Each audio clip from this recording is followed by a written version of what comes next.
Ito nga daw yung isa sa mga dahilan kung bakit nanood ng laban dito si LeBron James dito nga sa naging tapatan ng Boston Celtics kontra dito sa Cleveland Cavaliers. Mayroon palang minamatyagan na player itong si LeBron. Sino nga ba itong player na to? Tara't pag-usapan natin.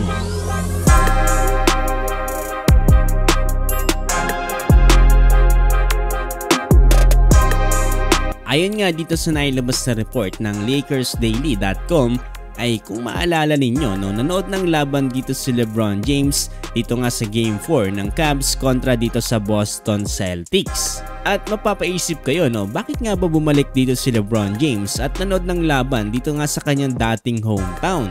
Ako yung napanood ko to ang unang pumasok agad sa isip ko dahil na free agent itong si LeBron James for the next season ay baka may balak siyang pumunta dito sa Cleveland Cavaliers.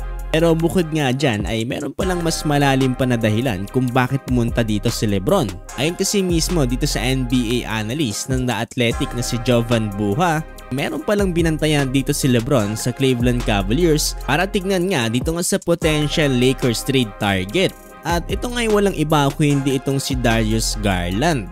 Ayon pa nga mismo dito kay Grant Upset ng NBA Analysis Network, while it's a speculation, some league personnel who spoke with NBA Analysis Network believe James used his courtside viewing experience in Cleveland to look closer at Clutch Sports Group client Garland as a potential trade target for the Los Angeles Lakers. Pero hanggang sa ngayon daw ay hindi pa rin sila sigurado kung sino-sino ang mga players na maaari maging kapalit dito ni Darius Garland para nga daw makatulong dito para sa Cleveland Cavaliers.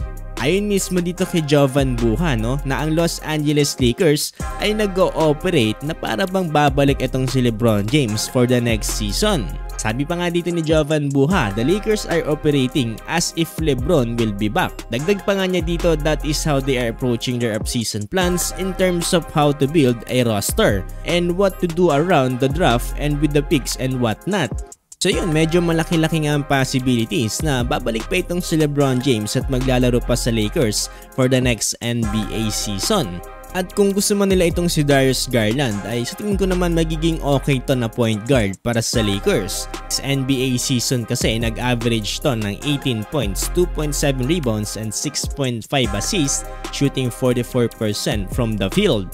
Tingin ninyo magiging okay ba to nakapalit para kay D'Lo na kung saan nag-average this season ng 18 points, 3.1 rebound and 6.3 assists, shooting 45% from the field.